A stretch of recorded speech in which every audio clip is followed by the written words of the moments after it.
People die. Jua hii damu itakuwa kwa mikono yetu. Wacha waende wamtupe huko kwa bahari. Morning, madam. Biblia inasema an eye for an eye. Hakuna mtu atajua amekufa. Who is dead? From the bliss of new beginnings to the trials of commitment, this is a celebration of resilience, passion, and the power of togetherness. Join us as we unravel real-life stories, because every journey deserves to be cherished, for better, for worse, on KBC Channel 1.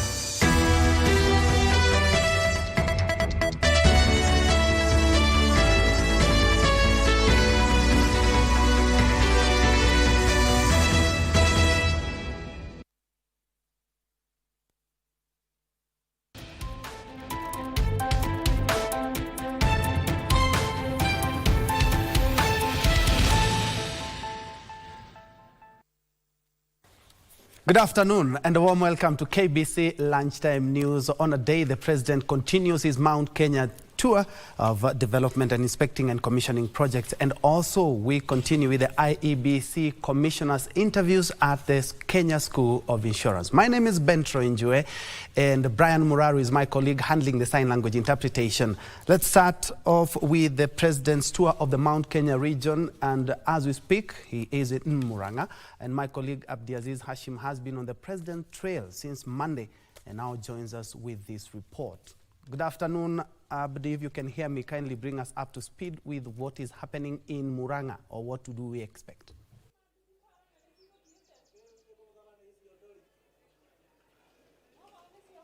Good afternoon to you too, indeed. Troy, currently we're in Muranga County awaiting the President. This will be his second county. He has successfully toured Nyandarua County for the better part of this morning on his day 3 of his 5-day tour in the Mount Kenya region. Now quickly, let me give you a rundown of what the President has been able to do in Nyandarua County. Starting off, it is the completion of the 800 million JM Karaoke Memorial County Referral Hospital, with the head of state addressing the members who are gathered outside that particular hospital, stating that it will ensure that the people of Nyandarua have access to quality and affordable medical care, especially through the Social Health Authority, which the government has been spearheading, especially through the Ministry of Health, with the President clearly stating that the challenges that are currently being witnessed within the Social Health Authority will be addressed. Also, the President was able to assess the ongoing construction of the 142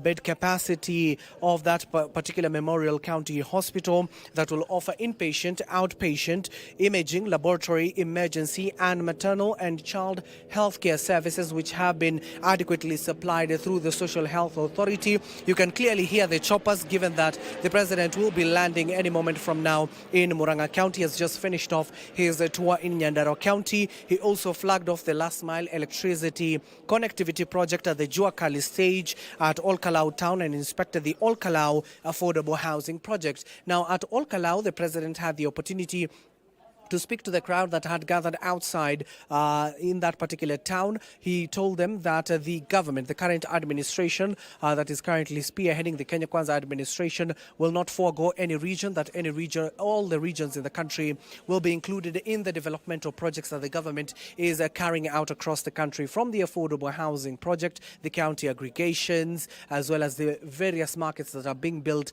across the country. Also, the President has just finished off the laying of the foundation stone at the Engineer Modern Market. You do know the President has been clearly stating that 87 markets are currently being built in the Mount Kenya region. Among them is that of the Engineer in Nyandarua. He has just launched. Here in Muranga, he will be coming to the Kangema sub-county area to inspect the Karugia market, which we are currently at right now. Even behind me, a crowd has already gathered with, of course, security being ascertained in this particular area as and when they wait for the President president to arrive so that he can address the members of the crowd here. Not too far from where we're standing in Karugia Market will be the Kaihi irrigation project. You do know that the government has been talking a lot about the expansion of land under the irrigation scheme so as to boost food security in the country. From here, he will be heading over to Maragua sub-county for the official commissioning of the Maragua Ridge irrigation development project,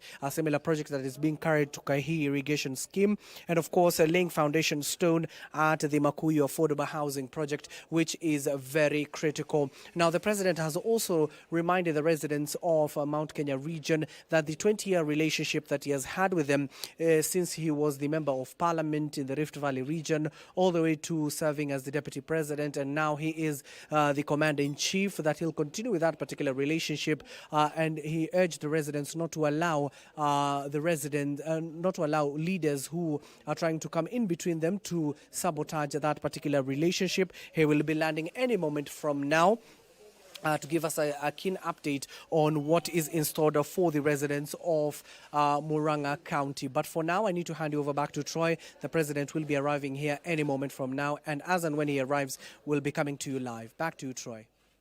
Many thanks, Abdiaziz Hashim at Karugia Market in Murang'a County, and it's safe to say that the president has just landed in Murang'a County, and among what my colleague has said without preempting is that his focus will be on Unity, the JM County Referral Hospital, commissioning of roads and county aggregations park, markets, etc., etc. We will be crossing over when the president will start his speech in Murang'a. From one live event to another, where we are crossing over to the Kenya College of Insurance, that is right here in South Sea, Nairobi, where the commissioners, IEBC, the electoral body commissioners, are being interviewed, and we can first of all listen in.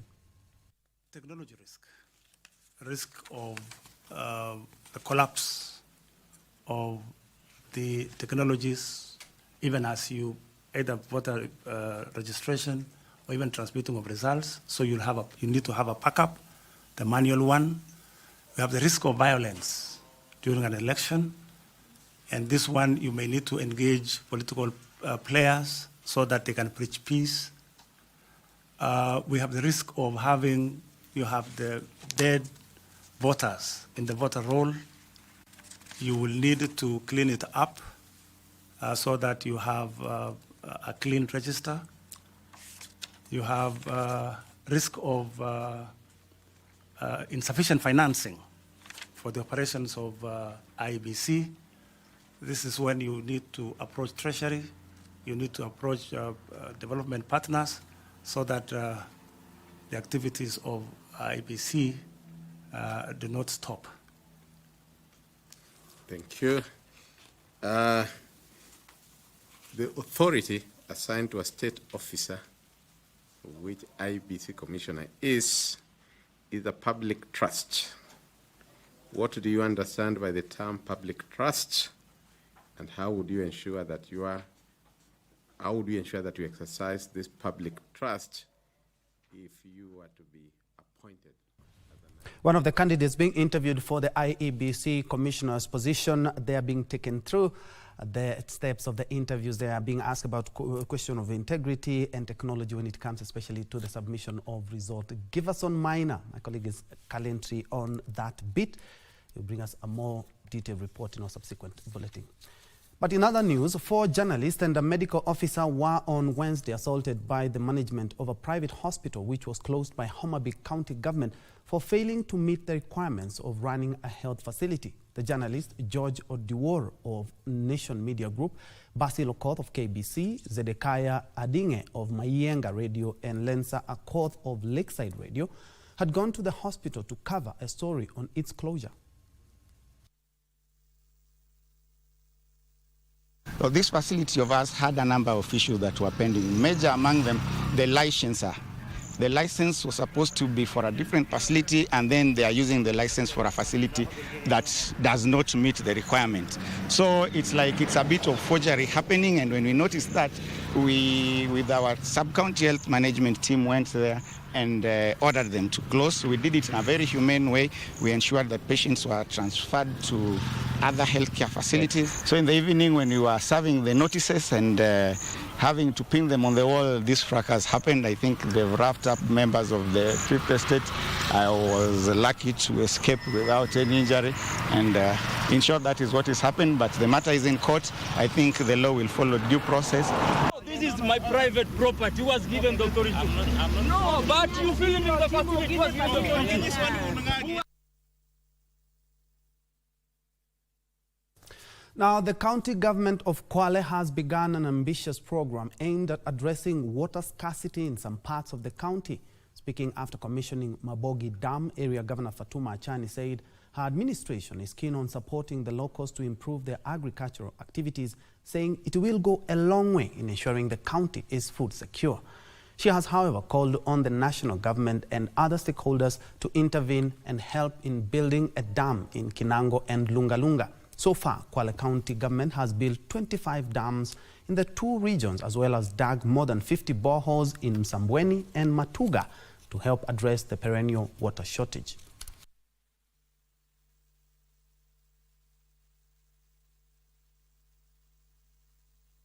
Miradi hii ya maji tunaendelea kuiweka kila mahali. Katika hii Kinango sub-county tumeona kitu ambacho kitatusaidia zaidi ni kutengeneza mitaro mingi. Kwa hivyo tumeendelea kuchimba mitaro ili wananchi waweze kupata maji ya karibu, na vile vile pia tunaendelea kutafuta ardhi nzuri ambazo tunaweza kufanya mitaro mikubwa kama ile ya Nyalani. Na tumeendelea kufanya, sasa hivi tuko na Nyalani, tuko na pale Kizingo, tumetengeneza nyingine. Huu mradi unakuja kutoa matope na kuboresha huu mtaro uwe mkubwa zaidi ili tuweze kutumia maji kwa matumizi ya nyumbani, mifugo na pia kufanya kilimo biashara. Kwa hivyo huu ni mradi ambao nawaambia tuupokee kwa mikono miwili, utatusaidia kwa sababu tunapowekeza katika kilimo basi huwa tutakuwa na security, kwa sababu food security ni muhimu zaidi. Switching gears to the war on drugs and counterfeits, where over 1,000 kilograms of cannabis sativa or bang has been nabbed by a multi-agency team led by Nakada at a rental house in the outskirts of Kisii town. The bang was stacked in a room packaged in 50 kilograms and 90 kilograms bag and was at various stages of processing. Kisii County Police Commander Ronald Kirui disclosed that police are in pursuit of the main suspect, who is the owner of the premises. He said to have been engaging in the illegal business for a long time. And according to Nakada Head of Enforcement Nicholas Koskei, youths are the main target and abusers of bang, urging parents to be extra vigilant.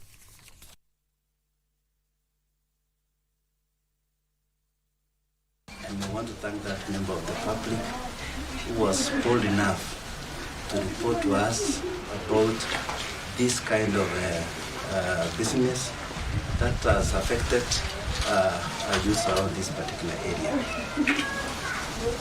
We further took the operations to his residence, and we established that the owner of all these premises might have escaped the police, but we want to warn him that he needs to present himself to the authorities. The earliest, the better. We know you, we are aware you're operating, and you are destroying lives of this young generation. So be aware. And any other drug dealer within the nation, any other counterfeiter within the nation, issues of shisha, we are coming for you.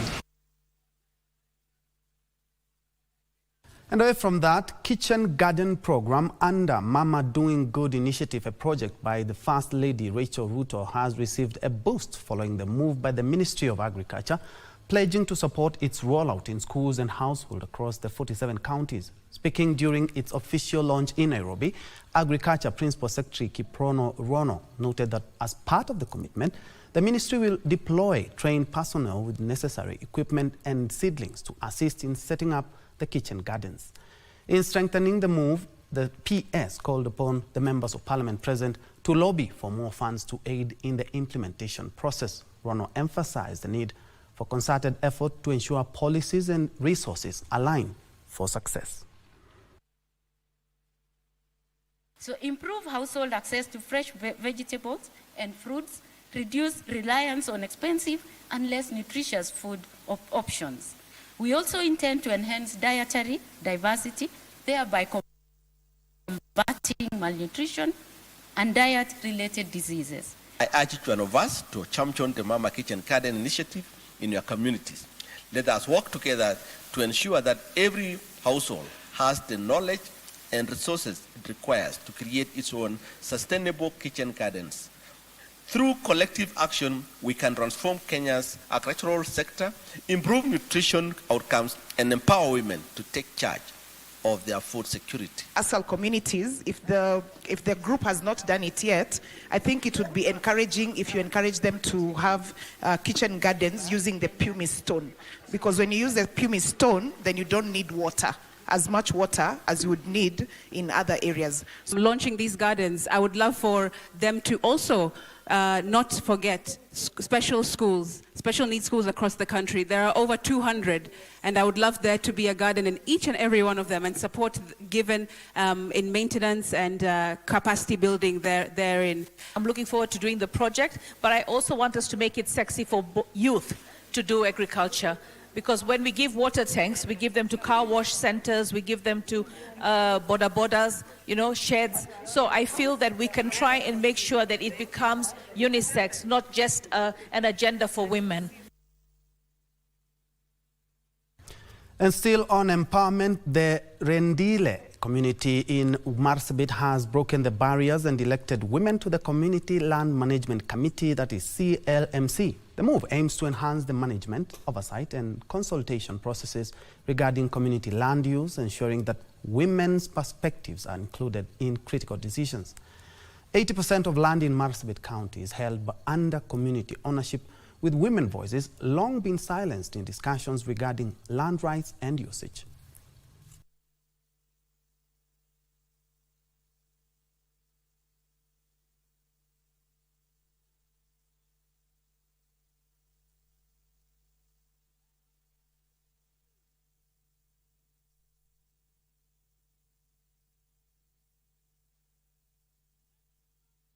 Map zimemanipulatiwa, watu wale walikuwa kwa powers, pengine maybe wameharibu hizo map, tunajua. Lakini ardhi yenyewe kuna watu wanajua mpaka ya Rendile, mpaka ya jirani ule mwingine. Na mimi kama mama nimechaguliwa leo kama hiyo CLMC committee member. Mimi najua hakuna siku tutadhulumiwa nikitembea na wanaume. Mara mingi watu wanadhulumu watu.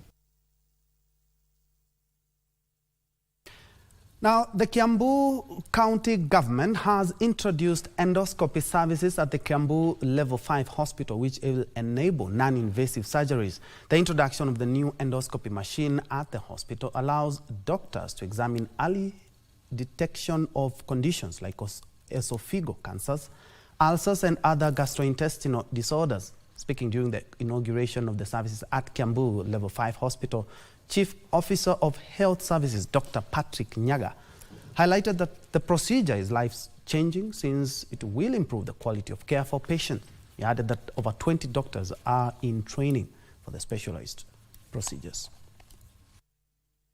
I'm at Kiambu Hospital today because we have champions in Kiambu who facilitate the carrying out of these workshops, and we are having this workshop which is trying to introduce endoscopy. It is a procedure whereby we introduce a camera or a tube into the stomach from the mouth, and we accurately diagnose what is the patient's problem, and we can also treat with this camera or the tube.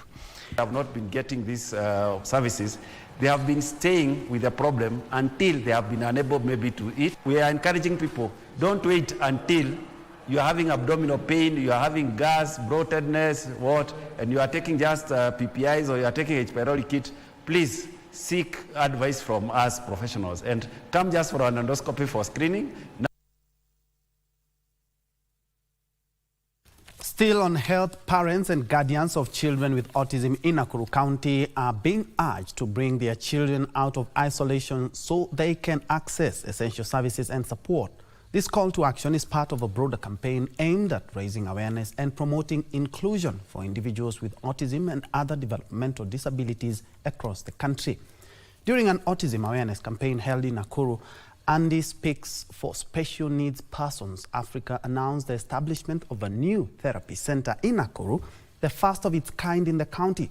Dr. Sylvia Mochabo, a champion of neurodiversity and disability rights, emphasized the need for specialized equipment and educational tools for autism learners who often have different learning needs from their peers. The equipment is not like your typical textbooks, not your typical pencils. So that's what we bring forth. We want to change the narrative in the education space, health space, social integration, and even as the autism theme for this year about sustainable goals, we are focusing on those 4 areas. There is a lot of stigma in Nakuru County PWDs compared to other counties.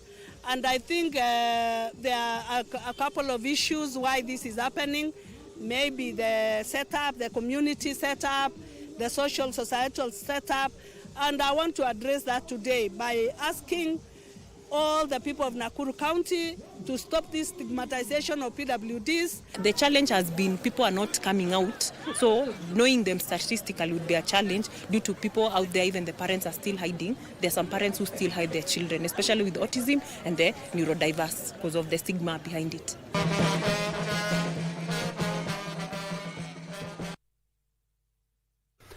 Moving on, a non-government organization in Malindi, Kilifi County has begun a program to relocate African Americans to Kenya, where their roots date back over 400 years.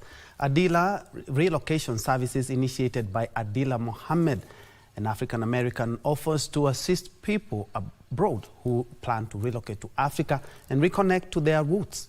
Adila Mohammed, an African American who is the founder and owner of Adila Relocation Services, said so far they have managed to relocate 15 families, including her spouse.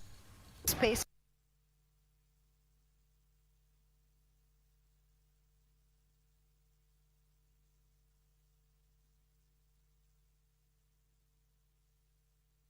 Our soul is bringing us back home to spaces that look familiar. We're around people who look like us, sound like us, feel like us.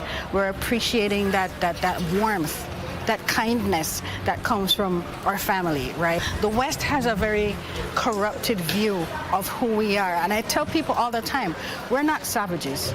And we want to make it a smooth transformation. So we handle everything from helping them get their immigration done legally, get their banking done, get them health care situated, and just have a smooth transition to Kenya.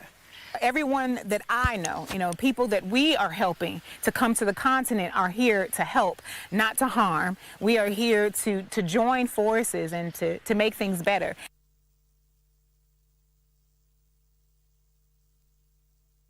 $11,200 secondary school students have benefited from bursaries awarded to them by Soin Sigowet National Government Constituency Development Fund, NGCDF.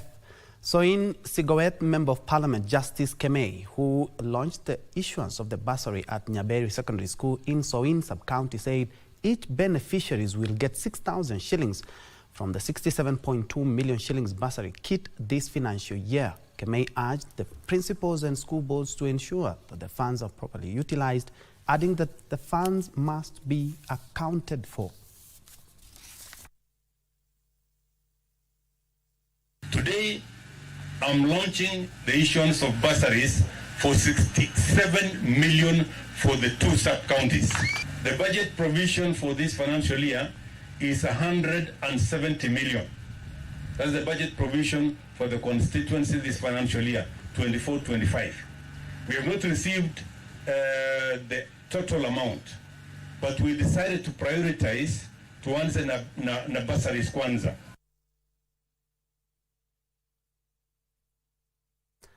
Moving on, over 70% of locals in Bomet County suffering from eye ailments have benefited from free eye screening and treatment through the County Vision Impact Project.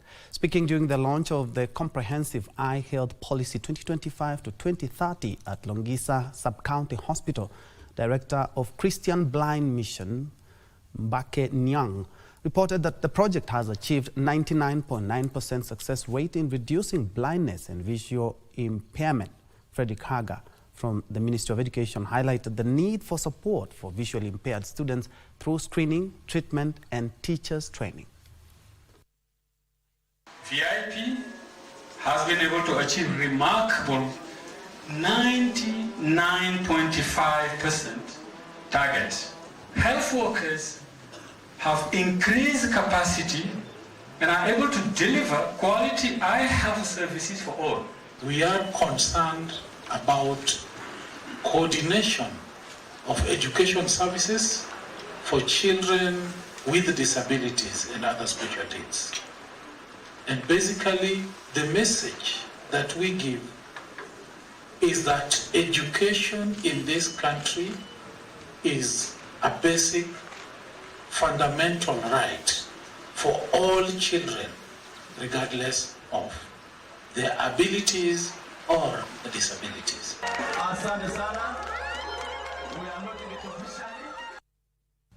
Now, as the Ministry of Education prepares to enroll its first cohort of grade 10 students into senior secondary, institutions across the country are actively preparing for the transition. According to the principal of Devki Secondary School in Ruiru, Kiambu County, Joseph Kiro, the institution is already aligning its students with the new curriculum. Kiro emphasized that despite challenges, the school is ready to implement all three pathways: STEM, science, technology, engineering, and mathematics, social sciences, and sports.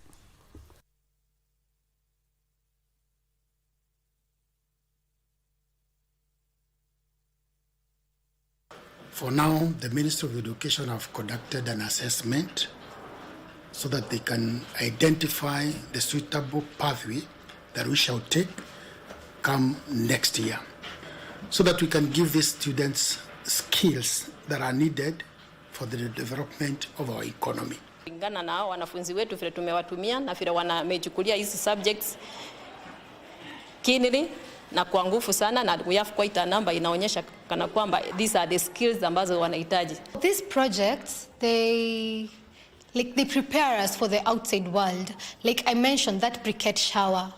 You can also go and apply it to other homes where there is no electricity. It's going to help you as an individual and also the community. It's called returning it back to the society.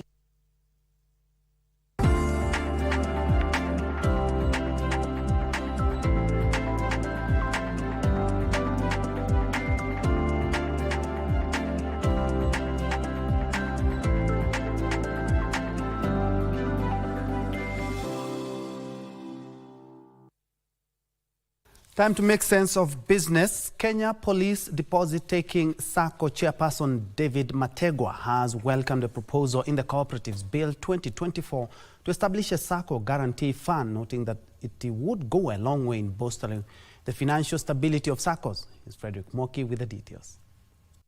Cooperatives Bill 2024, among others, proposes the creation of a SACCO guarantee fund designed to provide a cushion in times of financial distress. The guarantee fund is also expected to serve as a financial safety net for SACCOs that face liquidity challenges or risk collapse due to economic downturns or unforeseen financial crises. The Kenya Police Deposit-Taking SACCO is among cooperatives that have welcomed the proposal to set up a SACCO guarantee fund. This is what we should have embraced long time ago, because it comes with positivity. The members will have the confidence that in the event, and which we don't anticipate, that if something goes wrong to their SACCOs, the Deposit Guarantee Fund will come in and sort out as they continue working out on how that organization has gone down. The bill comes at a time when many SACCOs have faced growing challenges in the wake of tough economic time and loss of SACCO funds that had been saved at the Kenya Union of Savings and Credit Cooperatives Limited. Mategwa is encouraging Kenyans to embrace a culture of saving, especially those in the low-income brackets. Let's save and save for our sunset, for our financial well-being. Frederick Moki for Lunchtime News. The German government, through GIZ or GIZ, is supporting implementation of the Northern Corridor Green Freight Strategy to reduce carbon emissions from cargo transport. This follows the signing of a deal between the Northern Corridor Transit and Transport Coordination Authority and GIZ that will prioritize green freight solution in rail, road, ports and inland waterways.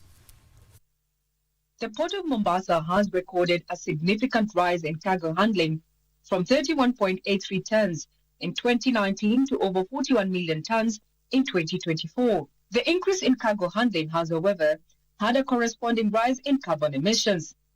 We are hoping that this is going to act as a seed money to lay a foundation and be able to develop specific programs that are going to be translated into projects. To mitigate the impact this has had on the environment, initiatives have been rolled out to onboard cleaner technologies in freight transport. Germany, the government that I represent, together with our European and other global partners, is fully committed to this collaboration. And we believe that the partnership with the NCTTCA will have a significant positive impact on development and prosperity in this region.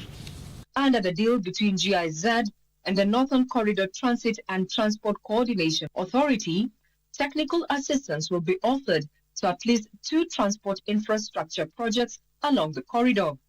Our technical teams, both at the Secretariat and in the Member State, have selected priority projects for support under the SDM.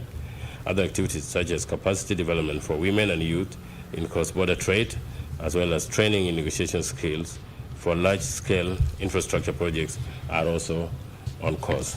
Dr. Dan says this partnership would also involve capacity building for private investment in sustainable infrastructure.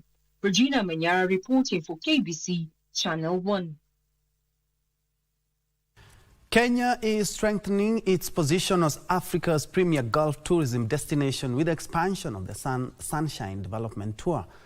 Kenya Tourism Board CEO June Chepkemei says the initiative that targets to net high net worth visitors will inject millions into the economy, boost the hospitality sector and position Kenya as a sports tourism hub. The Kenyan Tourism Board is leveraging high-profile golf tournaments like the Magical Kenya Open to position the country as a tourism investment destination. The Sunshine Development Tour is introducing 15 annual events across Kenya and neighboring countries, drawing a lot of professional and amateur golf from East African and beyond. And for us, it's an opportunity to showcase what this country has to offer, even as we continue to diversify our tourist offering. With golf tourism typically spending more than average visitors, the influx of players, coaches, sponsors and international media is said to benefit hotels, transport services, restaurants and local enterprises. The tour will also create business opportunity for Cardi's event organizer and golf course operators. As a country, it gives us an opportunity to tap into the 5.3 million golf tourists in Africa in 10 events that will be carried out here in Kenya. Kenya partnership with Sunshine Tour enhance its brand as a preferred investment destination in the sport and hospitality sectors. We're incredibly excited, the Sunshine Tour, to be here in Kenya to announce our partnership for the Sunshine Development Tour, East African Swing. A wonderful place, such a magnificent pathway for our players to achieve their global greatness, and to partner with such visionaries as our Kenyan friends. We're excited for the future. Philip, Q for Lunchtime News.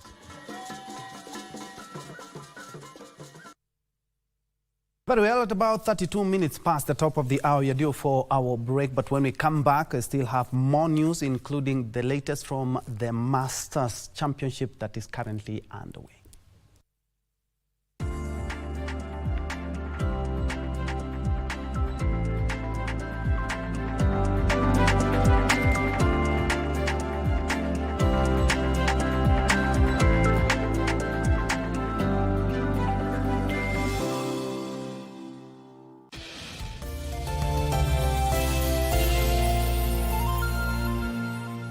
Hii kwenye mkulima, Watu wengi hususia kilimo kwa sababu ya uchafu, kuchoka na kubeba mizigo migumu shambani. Ufugaji wa crickets, for example, it's not labor intensive. Ili shamba lote tunahitaji mtu tu mmoja peke yake. Na hata huo mtu mmoja hafanyi kazi siku mzima.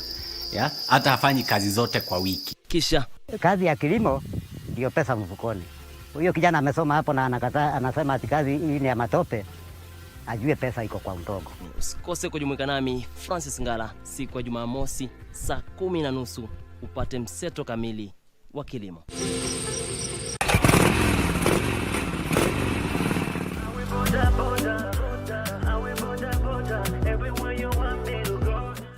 Jamaa ameingia hivi mfupi. Nono round. Ninakudai. Like umenimanda. Alikuwa anataka kasichana innocent, by the way, I'm moved by innocent faces. Maneno ya kudate was not even my to-do list. Unakumbuka Nero Ratio? Yenye tulienda. Baba yako alinitisha 1 million yen. Fanya harusi ya kifahari na Mungu aitwe Mungu. Hapa tumefika ni Mungu yeye. Tena kwa makini ninayokuambia. Siku ambayo Waislamu wameamrishwa katika suratul Jum'a waweze kuacha kila kitu ambacho wanakifanya wanaposikia adhana ya siku hiyo, ili waweze kukumbushana mema na kukatazana maovu katika nyumba ya Allah subhanahu wa ta'ala. Hii ni faida na ubora wa mtu ukipata chance kuaga siku ya Ijumaa, ni kwamba Allah subhanahu wa ta'ala atakukinga na fitina hizi za kaburini ambazo tumeweza kuzitaja.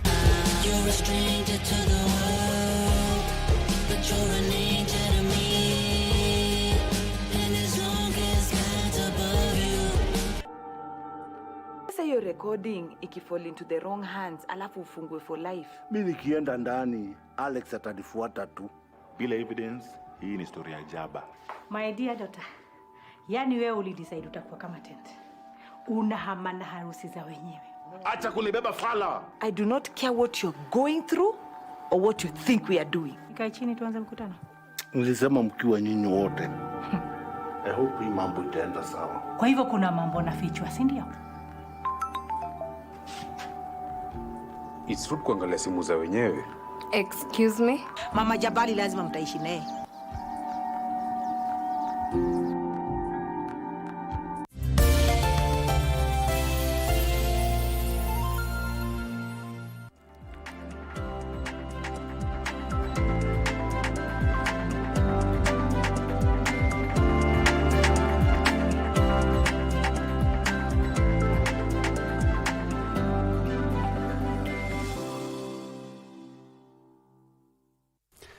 Welcome back and many thanks for keeping it Channel 1. Moving on, private sector players are taking a leading role in upskilling of over 300,000 government employees in the use of artificial intelligence, as well as training the youth to tap online income generating opportunities. Microsoft Kenya AI National Skills Director Winnie Kananu had a discussion with our reporter Alan Aoko on how the private sector is collaborating the government to offer training, job opportunities, and driving innovation and entrepreneurship. This is how the conversation went. And welcome to this very interesting conversation. Today we are talking about artificial intelligence. Remember, artificial intelligence is technology that has been with us for a while, but we are slowly learning about artificial intelligence, its social impact, its upskilling impact, everything surrounding the AI ecosystem. And I am not alone today.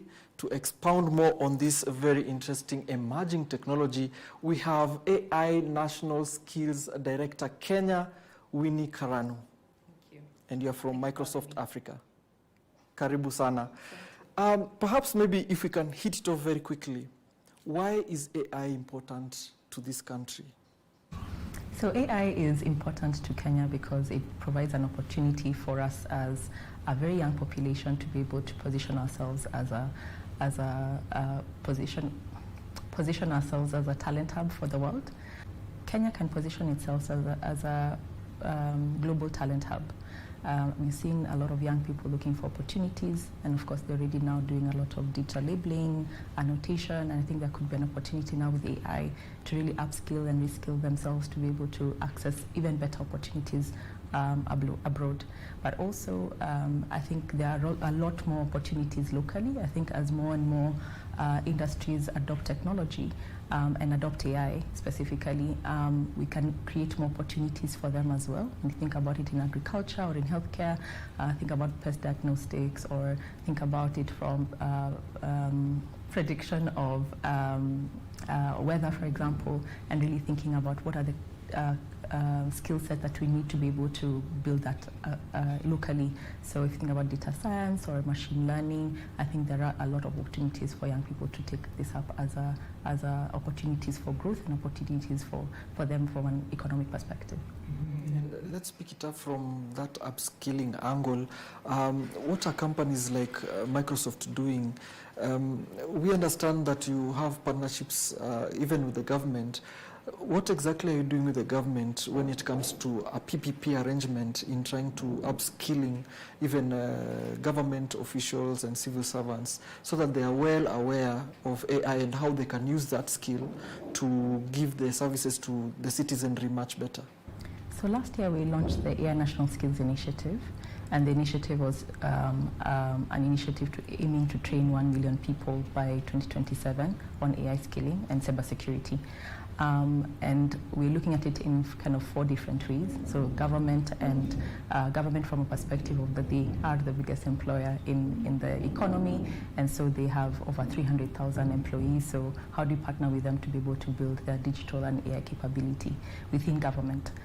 Also, they have the mandate to be able to train 20 million citizens as part of their Kenya digital strategy. The way you put it now, it is clear that AI is important and it's not just about prompts on a screen. Perhaps let's talk a bit about legislation and policy. Just the other day, Kenya launched the National AI Strategy 2025-2030. I don't know how Microsoft is angling itself. Is it a boon for you as a company in trying to, grow this space and the greater digital economy of the country? How do you see yourself in this with this new strategy, which now gives a proper policy direction for the sector? I think we're very excited that we're able to reach that milestone, and I know it was an effort from, in partnership with private sector, academia, and civil society to ensure that it was a very inclusive strategy. I think if you look at the strategy, there are a couple of things that are very exciting. So one, of course, AI skilling is a key focus for them. Also regulatory framework as well, to make sure that as we think about it from an industry perspective, we're ensuring that we have the right policies in place to ensure that we can support and drive innovation using AI. And I think the third one is research and development. So ensuring that we can be able to start fostering and encouraging research around AI and being able to drive innovation into the industry using the technology itself as well. So I think one, it's super exciting. Two, as well, looking forward to already, as you mentioned, the partnership with the government around public sector skilling and ensuring that you can be able to capacitate the government on the skilling and being able to have the right level of knowledge to be able to drive this. But also as well thinking around how do you partner with them to drive that level of AI fluency across the country. I think we're very excited about the strategy itself. Yeah. We do have some citizens who, even in the assessment of the AI strategy when it was being formulated, who say that unfortunately in the country we still have those who are entering AI in entry-level jobs, junior jobs like data annotation. Is there anything you can demystify about this, where we find you can upskill some people and they do get very high-paying quality jobs in AI? I think our focus has been primarily in looking and making sure. I think one of the things that has been a challenge when it comes to access to jobs is certification. So looking at how do you ensure that you can give these young people credentials that are internationally recognized. And then two, in terms of making sure that, yes, as you rightly said, upskilling them to the right level of skill, that they are able to access opportunities that are higher paying, right? And so our programs are really focused on meeting people where they are. And so if you're, kind of starting off with your digital literacy journey, we kind of train you into that and kind of take you towards a particular set. What will you say to those people who probably feel that, you know, companies like yourselves are entering the AI ecosystem unmatched? For example, you find another tech company is also giving this kind of skilling and another one is coming. How can we harmonize this kind of approach into the system without a mismatch? Are you coordinating with other companies, or how is Microsoft doing it?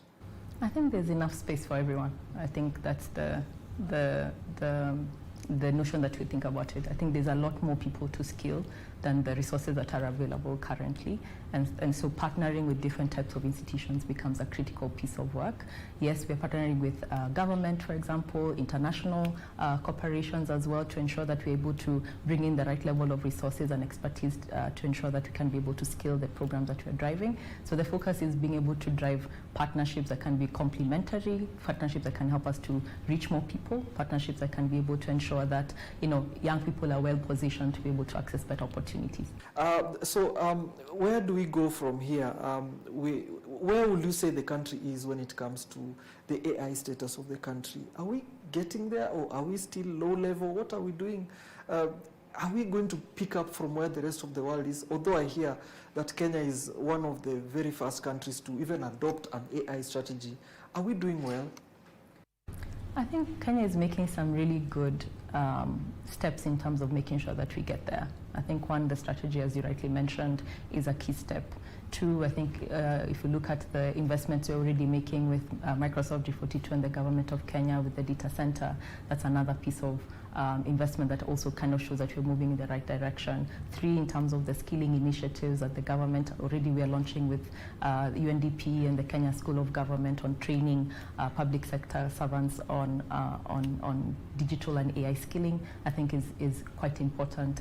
Already there's a booming, as you rightly said, there's already a lot of jobs and young people already are doing work around AI, and I think the opportunity could be upskilling and reskilling them in ways that they can actually derive value from an economic opportunity perspective.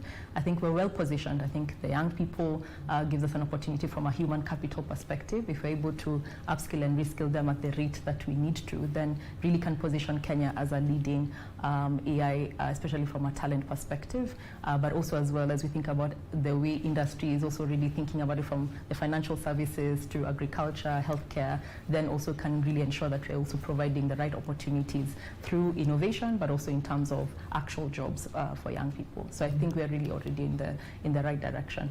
Your final word to anyone who wants to get involved in this space, what will you tell them? So I think what I would say is the opportunity for learning and continuous learning will be an important part of everyone's life moving forward. So continuous learning and being able to expose yourself to the right level of resources to make sure that you are continuously able to participate in the AI economy. AI National Skills Director for Kenya, Microsoft Kenya, Winnie Karanu. Thank you so much for speaking to us, and thank you for enlightening us on the ecosystem of AI. And I hope, dear viewers, you have also learned one or two things. It's not only about a prompt on a computer, it's about a whole ecosystem. And AI is not coming to take away a job, rather it is coming to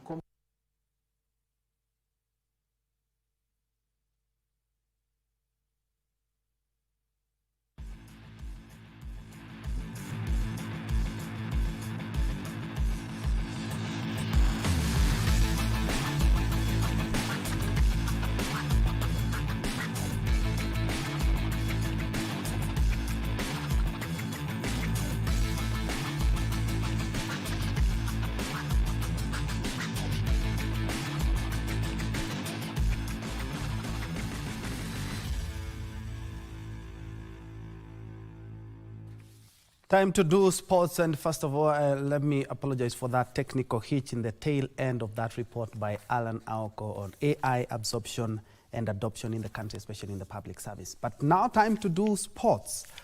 World Masters indoor gold medalist Francis Bowen says he will attempt to break his own 5,000 meters world record at the 2026 World Masters Outdoor Championship set for Daegu, South Korea. Bowen was one of the 4 Kenyan gold medalists at the Indoor Games in Florida, United States, and made this promise on his return to Nairobi with Team Kenya last night. With 3 world records to his name, Francis Bowen, one of Kenya's gold medalists at the World Masters Indoor Games, has made a promise to himself to better the times of his records, especially in the 5,000 meters at the World Masters Outdoor Games in Daegu next year. Kwa majaliwa Mwenyezi Mungu nitaweza vile mguu yangu itaweza kukimbia, ndaenda mpaka useni mwangu tu kukimbia kama kutawezekana, kama kutakuwa na hiyo uwezo. Kwa sababu mwakani natarajia ni shiriki katika mbio ya World Championship Outdoor huko South Korea kama nita qualify. Lakini kwenda huko ndaenda 1500 nifunje rekodi yangu mwenyewe. Bowen, together with Eric Sikuku, Peter Mwangi and Millicent Doro, won Kenya the 5 gold medals in Florida, with Sikuku bagging 2 gold medals. Competition ya Masters iko juu. Ni wazee lakini ni uzee tu kwa miaka. On the ground mambo si rahisi. Tumeshinda hivi lakini pia haikuwa rahisi. Tumetoa ulimi huko na wale wenzetu wenye hawakupata fursa tutaambia tu wafanye mazoezi ili wakipata opportunity kama hii pia waende wapeperushe bendera juu. Peter Mwangi started off Kenya's winning streak when he took the shot put gold in the championship that attracted 4,000 athletes from 98 countries. It was my first time kwenda indoors. Sijaienda. Na nashukuru Mungu sana kukuja na medal. Okay, sikuwa na experience ya indoors, lakini vile nimeenda hasa nimekuwa na experience kwa sababu kiwanja ni tofauti na yenye tunatumia huko. So ilinipea challenge kwa kiwanja kidogo, but all in all nikakuwa mshindi. Regina Molati and Ibrahim Makonjo Muya won Kenya the 3 silver medals as the team returned home to songs and dance to celebrate their outstanding performance at the global event. Ni mfano mzuri and a very good example to the current elite athletes and the upcoming athletes. Waone kama hawa wazee wanaweza fanya mzuri namna hiyo. Hiyo ni kumaanisha hata na wao lazima wajikakamue.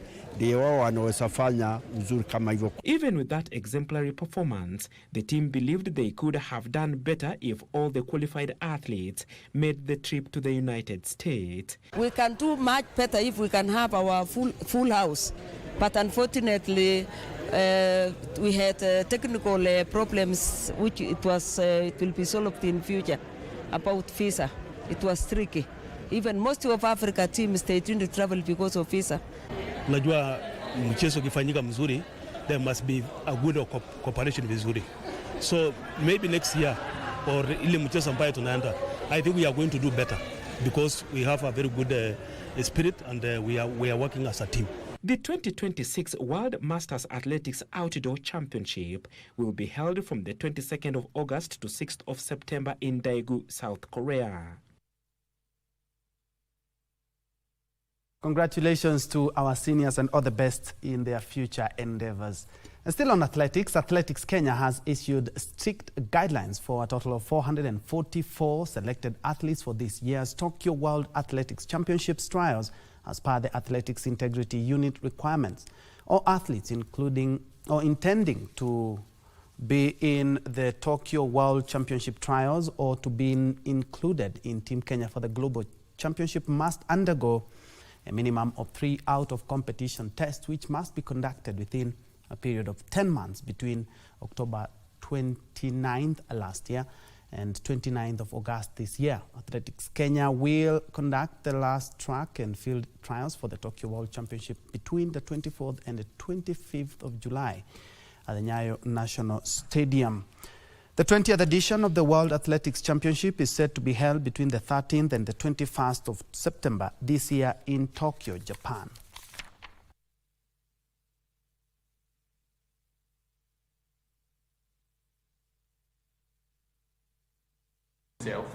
And comply with the requirements.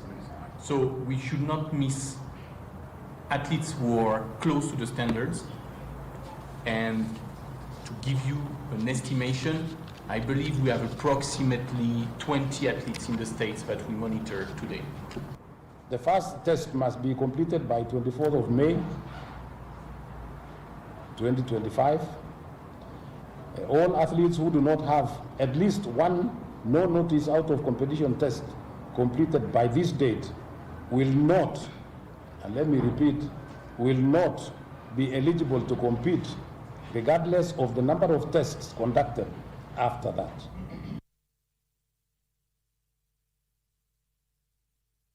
Very well, time for my colleague Brian Moraru on the bottom of your screen and I to exit the stage. Many thanks indeed for joining us, and in case you missed any of our items, don't forget to check out our social media spaces, including YouTube, where you can even watch this bulletin again.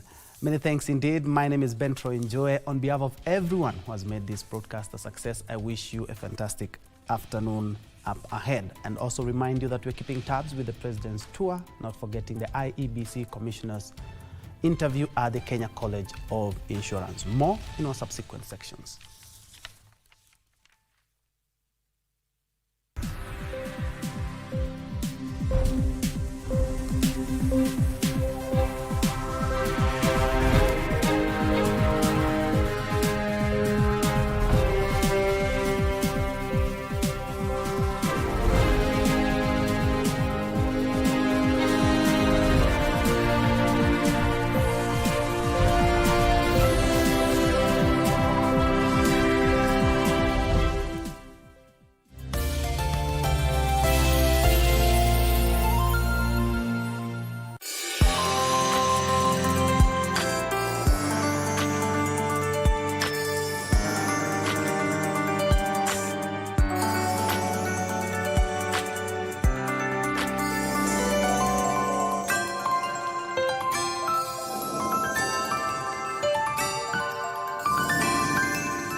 Kapabashi is a district in downtown Tokyo under the gaze of the towering sky tree. It's famous for its many stores selling kitchen and cooking utensils. An 800-meter stretch of this road contains about 170 specialist stores. Dedicated cooks, whether professional or amateur, can find anything they need here. The most popular purchase is the Japanese kitchen knife, or hocho. 2 sentokus, which is the traditional knife in Japan. And the knives especially, I know that the craftsmanship is quite high.